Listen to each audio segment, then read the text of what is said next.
Okay, I wanted to wrap up section 8.3 now. Earlier we talked about lines and linear functions.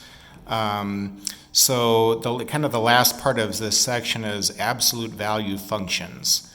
Now an absolute value function is one that has absolute value bars attached to it, okay? And an absolute value function is always going to have a V-shaped graph. All right, so before we even draw the graph, we should know ahead of time, hey, we're going to be drawing a V. Now, the most basic absolute value function is just f of x equal absolute value of x. All right, so let's graph that first, and then we'll state the domain and the range after. I've set up a table of numbers here.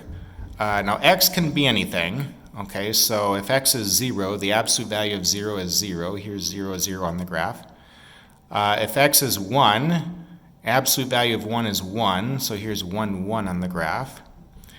If x is negative 1, absolute value of negative 1 is 1. Anything coming out of the absolute value bars is never going to be a negative, right? So here's negative 1, 1 on the graph. If x is 2, absolute value of 2 is 2, so here's 2, 2 on the graph. And then just one more. If x is negative 2, absolute value of negative 2 is 2. And so here's negative 2, 2 on the graph. Okay, and you can kind of see the form of the V started there with those 5 points that I've got plotted. I then drawn the V. Okay. The domain is all the x values. Okay, so in this picture, there's a couple of different ways I could do this actually.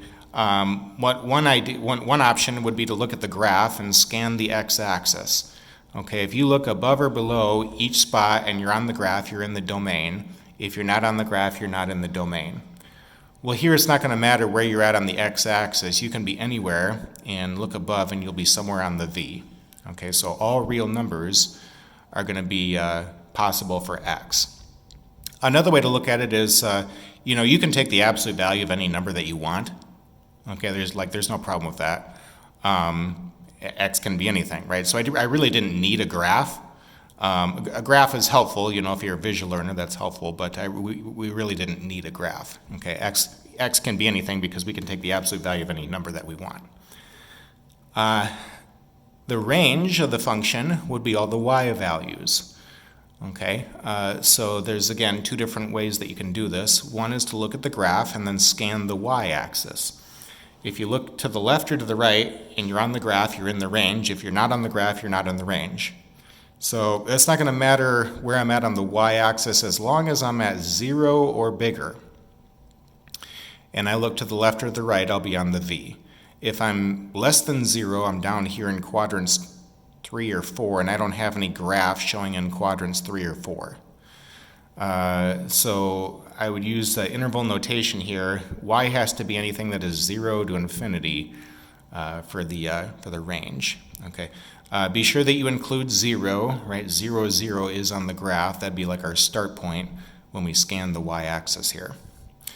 Another way to look at it is that we've said that anything coming out of the absolute value bars is never going to be a negative, right? So you'll never have a negative y value, which means that we can go right to the answer here, 0 to infinity, just by simply knowing that rule when it comes to working with absolute value expressions. Okay, here's another one, problem 15. Graph the function f of x equal the absolute value of x plus 1 plus 2, and then state the domain and the range of the function. Okay, first thing is that I know I'm drawing a V. Okay, now I'm going to use a table approach, but I know I'm drawing a V. All right. To locate the point where the V is occurring, where the sharp turn of the V is, in general, you can set the expression inside the absolute value bar is equal to 0 and then solve. Okay, that's kind of a note that I have written here. So for this problem, if I were to set x plus 1 equal to 0, that means that x is negative 1. So it would make the most sense to begin this table by letting x be negative 1. Okay, now I can let x be anything I want, but of course I want to be selecting points that are around the interesting part of the graph, where the sharp turn occurs, and so I'm not way out yonder or something like that. let's let x be negative 1. If we plug in that value, negative 1 plus 1 is 0. Absolute value of 0 is 0, plus 2 is 2. So negative 1, 2 would be on the graph, and again, that's going to be where the tip of the V occurs. Now, it would also make the most sense to be selecting values that are around negative 1 then. Okay, so that's what I've done. 0 and 1 are two numbers that are just to the right of negative 1. Negative 2 and negative 3 are two numbers that are just to the left of negative 1. So if x is 0, we plug that in. 0 plus 1 is 1. The absolute value of 1 is 1. Plus 2 is 3. Here's 0, 3 on the graph. If x is 1, 1 plus 1 is 2. The absolute value of 2 is 2. Plus 2 is 4. Here's 1, 4 on the graph. If x is negative 2 plus 1 is negative 1. The absolute value of negative 1 is 1. Plus 2 is 3. So here's negative 2, 3 on the graph.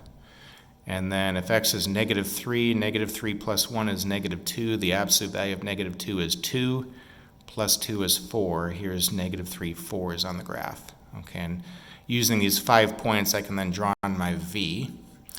The domain is all real numbers. It's not going to matter where you're at on the x-axis. The V, we're going to be covering the entire x-axis there. The arrows, of course, indicate that you're going upward and outward in both directions. It's going to cover the entire x-axis. And the range, okay, if we scan the y-axis, it looks like anything that is 2 or bigger. When we look to the left or the right, we're going to be on the V. So 2 to infinity would be the range. Make sure that you're including 2. Negative 1, 2 is on the graph. That's like, that's where my start point would occur. Okay, here's another one.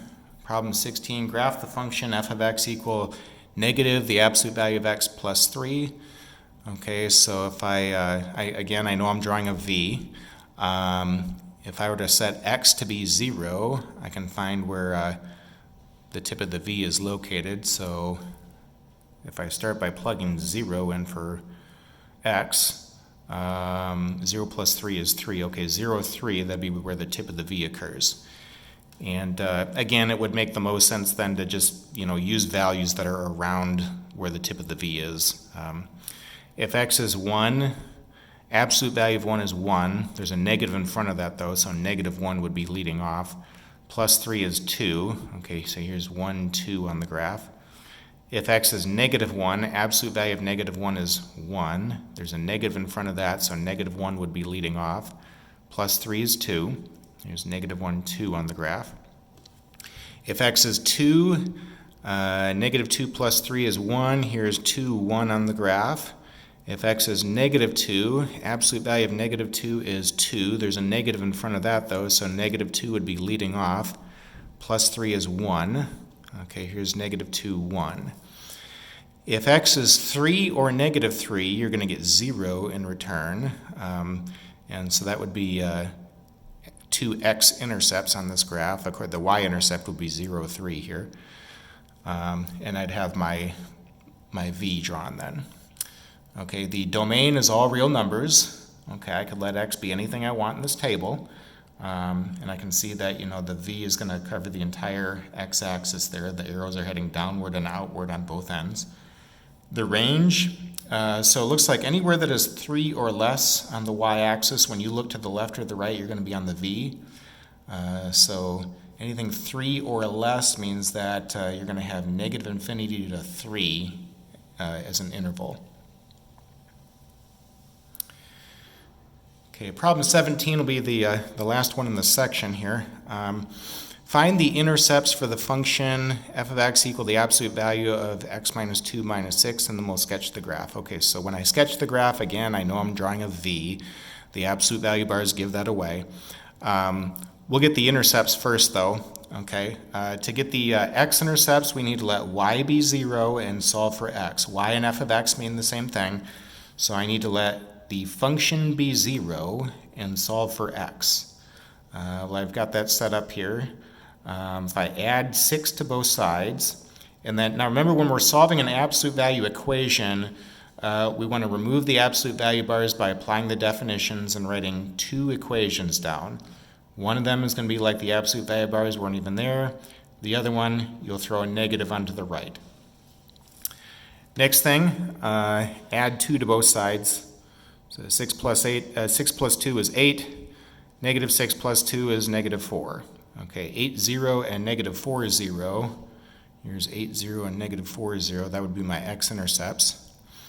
The y-intercept is found by letting x be 0. So if I plug 0 into the function and then simplify, absolute value of negative 2 is 2. 2 minus 6 is negative 4.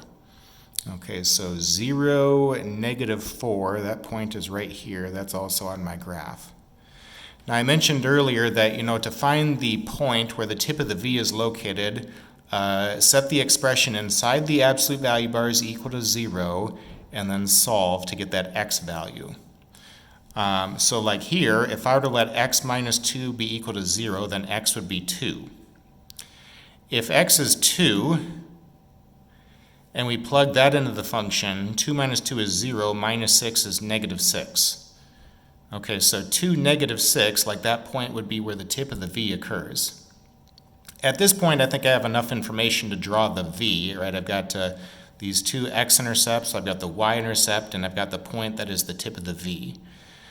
So I can then draw in my curve, completing the problem there. Okay, so that's all I had in this section.